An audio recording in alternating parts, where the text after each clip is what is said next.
बाहर जैसे ही निकला तो मुझे एक सरदार जी मिल गए। मैं आया, पीछे से पकड़ लिया, कह रहा है सुनो जल्दी चलो, काम है, 500 रुपये दूंगा। हम कहें उनको कि भाई हम वो सब काम नहीं करते हैं, और 500 रुपये में तो बिल्कुल भी नहीं।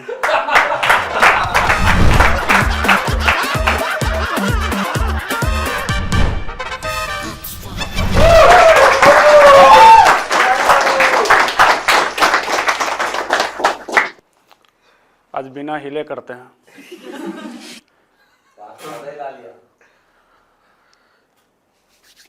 मैं पहली बार अपने दोस्त के साथ चंडीगढ़ आया था। चंडीगढ़ जंक्शन पे उतरा तो देखा कि भाई स्टेशन कहाँ पे है। तो किसी ने बोला कि आप स्टेशन पर ही उतरे हो। मैं कहा स्टेशन कहाँ है? कहा तोड़ दिया। वे क्यों? तो बनाना था। तो जब बनाना था तो फिर तोड़ा क्यों? तो कह रहा नया बनाना था। उसके बाद मैं कहा कि यार पंजाब में ज़्यादा बकचोद सब है। तो उसने मेरे को दोबारा रिप्लाई किया है, सुन बे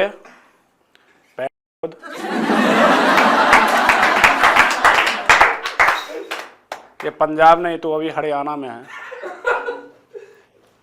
उसके बाद बहन के साथ वो हमारा जो हथियार होता है वो गाली दिया। कि यार हमारे यहाँ तो बहन का वो होता है, तो बोले हमारे यहाँ वो होता है। फिर मैं जैसे ही बाहर जैसे ही निकला तो मुझे एक सरदार जी मिल गए। मैं आया, पीछे से पकड़ लिया, कह रहा है सुनो जल्दी चलो, चलो जल्दी। हम कहे अरे यार कहाँ चले जल्दी? तो कह रहा तुम बस चलो,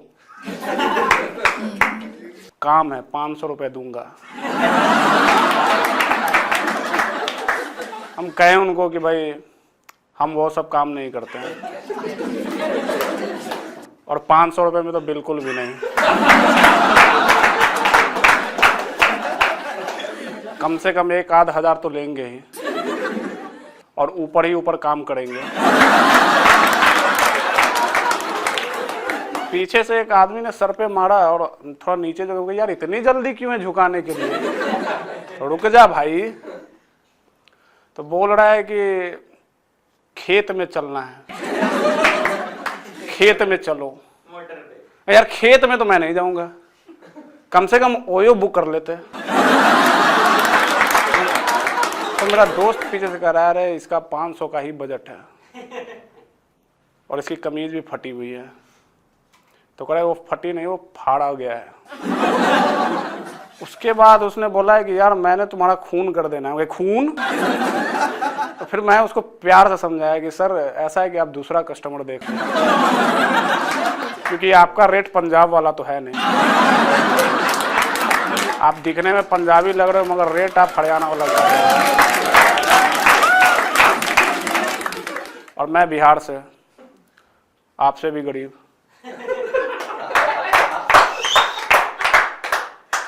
उसके बाद वो बोला कि यार मैं तुमको समझाता हूँ। भाई क्या? मैं तुम्हें ले जाऊंगा और काटना है तुम्हें। काटना है? यार ये तो मार काट पे उतर रहा है। तो कह रहा है धान काटना है। उतने में मेरा एक वो दोस्त बोल रहा है कि आपको हम शकल से मजदूर दिखते हैं क्या? हम कहे यही नहीं बोलना था। हम क्यों बोले बे? अब तो वो समझ गया कि हम बिहारी हैं।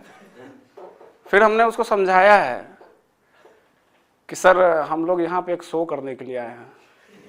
तो कह रहा है शो वो तो होता रहेगा, पहले तुम्हें धान काटना है। कहे यार धान का तो पता नहीं है, बाकी ऑटो रिक्शा बोलोगे तो चला दूंगा। फिर उसे किसी तरीके से समझाया और आगे बढ़ा। तो मैंने अपने दोस्त को कहा एक तो तू प्रचंड काला, तो इतना काला है कि अगर काले रंग में अगर कास्टिज्म हो उसमें भी तू अत्यंत पिछड़ा वर्ग में आएगा। मतलब वो इतना काला था कि उसके पैदा होने के बाद से उसके माँ बाप भी उसको एक्सेप्ट नहीं कर रहे थे।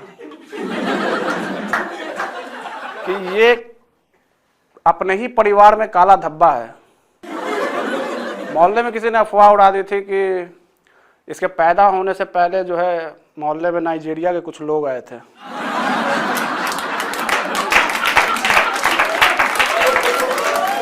उसके बाद उसके पिताजी जो थे अपनी पत्नी को शक की निगाह से देख रहे थे, सच में वही लोग थे। और उसकी पत्नी से उनकी बार बार लड़ाइयाँ होती थी। उसके बाद इस लौंडे की शादी कराई गई। शादी किया गया तो इसका बेटा गोरा हो गया, सुंदर, सफेद दूध की तरह, मलाई की तरह। अब ये अपनी पत्नी से बात नहीं कर रहा है कि ये कैसे संभव है। हमने तो फेयर लवली भी नहीं लगाया था उस रात। ये अपनी पत्नी से बात नहीं कर रहा है, उसका बाप अपनी माँ से बात नहीं कर रहा है, पूरा खानदान एक दूसरे की वाइफ से बात नहीं कर रहा है। उसके बाद मैं इसको बोला कि भैया चलना है चंडीगढ़। हम लोग पहुंचे रेलवे स्टेशन, टिकट करानी थी। उसके लिए हमने टिकट काउंटर पे फॉर्म लिया। वो पढ़ा लिखा कम था, वो फॉर्म लाके मुझे दे दिया। उसने बोला कि भाई हिंदी में रहता तो थोड़ा समझ में भी आता, काला अक्षर भैंस बराबर, अंग्रेजी में है और अंग्रेजी हमको आती नहीं है। अगर लाओ भर देता हूँ। मैं लिया तो उसमें लिखा था ट्रेन नंबर, मैंने उसमें ट्रेन नंबर डाला।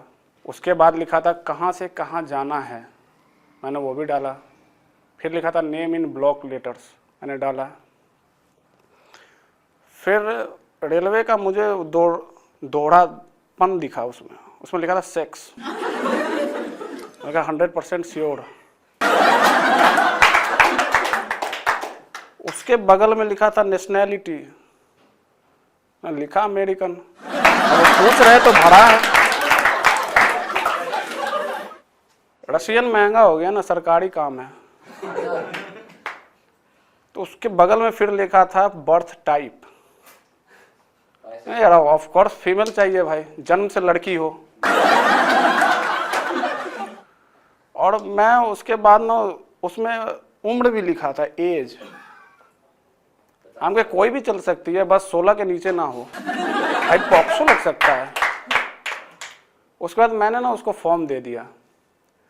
उसके अंदर एक बुढ़ा बैठा था, बुढ़ा क्लर्क। उसका चेहरा देख के लग रहा था कि उसकी घरवाली ने तुरंत उसे बेइज्जत करके बाहर भेजा। वो मेरा फॉर्म देख रहा है ऐसे करके, फिर मुझे देख रहा है। बोला ये क्या किया है?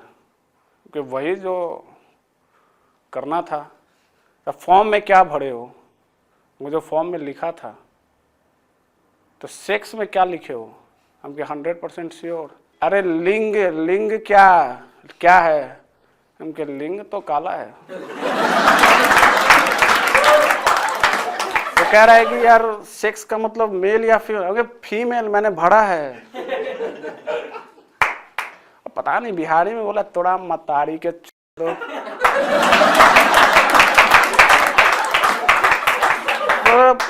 बोला पढ़े लिखे नहीं हो गया। पूरा ग्रेजुएट है सर। किस कॉलेज से पढ़े हो? वहीं से जहां से आप पास आउट हुए थे। उसके बाद वो फॉर्म फाड़ कर बाहर फेंक दिया और हल्ला करने लगा। मेरे पिताजी रेलवे कर्मचारी और इत्तेफाकन उनकी ड्यूटी उसी जगह। हंगामा हुआ तो पिताजी दौड़ते हुए आए।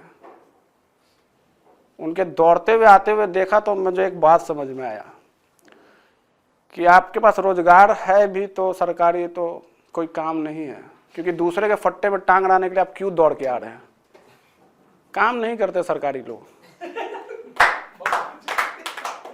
वो आए देखे कि क्या हुआ क्या नहीं, तो मेरा मुंह देखे, पता नहीं उधर मुंह करके पहले थूके हैं और उसके बाद पूछे हैं कि तुमसे कुछ दिक्कत हुआ है क्या? हम कहे नहीं हमसे कोई दिक्कत नहीं हुआ है। तो कह रहे हैं काहे का बवाल है? हम कहे ये कुछ भर दिया है फॉर्म में, उसी के लिए वो पागल बना जा रहा है। तो कह रहा टिकट तू ले रहा था। मैं टिकट मैं क्यों लूँगा? आपका पास हम यूज करेंगे ना, आपकी औलाद है।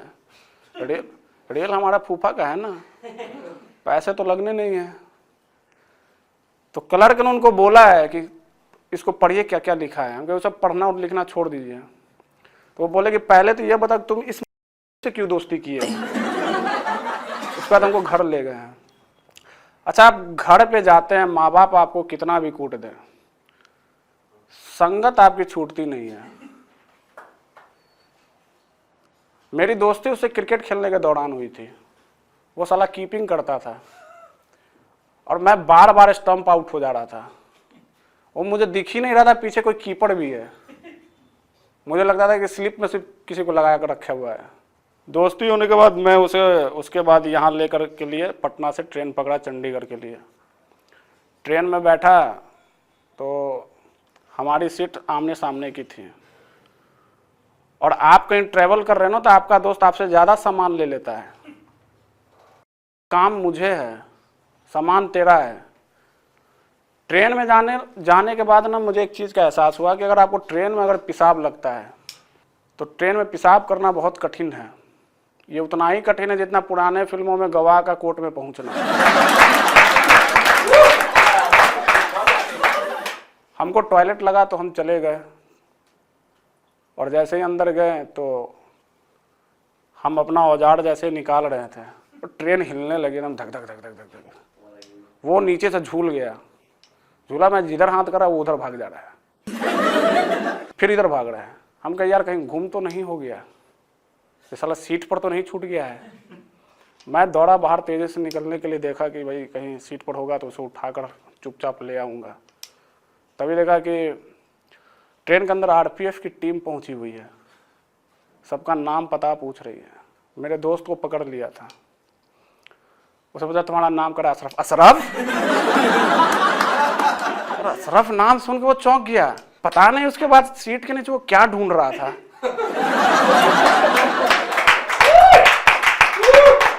उसने एक सिंगल बैग तक नहीं छोड़ा है। बोला कि आगे भाई डॉग स्क्वाड भी आ रही है, अगर कुछ महसूस होगा तो फिर बॉम्ब स्क्वाड को भी बुलाया जाएगा। तो पूरे ट्रेन में अफरा तफरी का माहौल है। बगल वाला आदमी ढकढका रहा है कि भैया जल्दी बाहर निकलो, अशरफ पकड़ा गया है। यार अशरफ तो मेरा दोस्त है। तो आपका दोस्त है? तो हाँ। तो बाहर गया तो मैं देखा उन लोगों को, तो मैं उसके पास गया। बोला कि आप इसको जानते हैं? हम कहे जी गलती तो हो गई है, जानते। तो आपका नाम? मैंने अपना नाम बताया, मेरा नाम उज्जवल है। तब उसको थोड़ा यकीन हुआ कि ये वो अशरफ नहीं है जो अशरफ वो समझ रहे हैं। उसके बाद हम लोग चंडीगढ़ पहुँचे हैं। चंडीगढ़ पहुँचने के बाद सरदार जी को समझाने के बाद हम लोग एक फ्लैट के पास गए। फ्लैट में घुसने से पहले वहाँ पर एक गार्ड था। गार्ड ने हमारी गाड़ी रुकवा दी, कह रहा है अंदर कहाँ?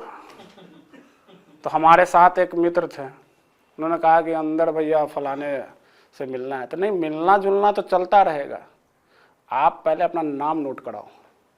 उन्होंने अपना नाम नोट कराया है, फिर बोला मोबाइल नंबर भी दो, रात का टाइम। हम कहे कि हो सकता है रात में वो कॉल करे इनको फ्री टाइम। उसके बाद कार का नंबर भी लिया है, करा जाओ। हम तभी बोले भाई पीछे बॉम्ब भी हो सकता है। तो कहा कोई दिक्कत नहीं है, वो आपकी प्रॉब्लम। आप नाम नोट कराओ, मोबाइल नंबर दो और जाओ अपार्टमेंट की माँ। हमें कोई फर्क नहीं पड़ता है, हमें रखा ही गया है सिर्फ नाम नोट करने के लिए, बाकी काम पुलिस का है। उसके बाद हम लोग यहाँ सुबह आए हैं, परफॉर्म किए हैं, थोड़ा बहुत हगे भी हैं। और थैंक यू एक्सेल को देखने के लिए। बेहतरीन हंसी मजाक देखने के लिए जो है आप एक्सेल को सब्सक्राइब करें। अपने घर में जितने भी 7-8 मोबाइल है उससे भी चुपचाप कर दें, कमेंट कर दें। ना पसंद आए तो गाली ही दें, मगर कमेंट में दें, ताकि हम आपको बढ़िया प्रेजेंट कर सकें। Thank you.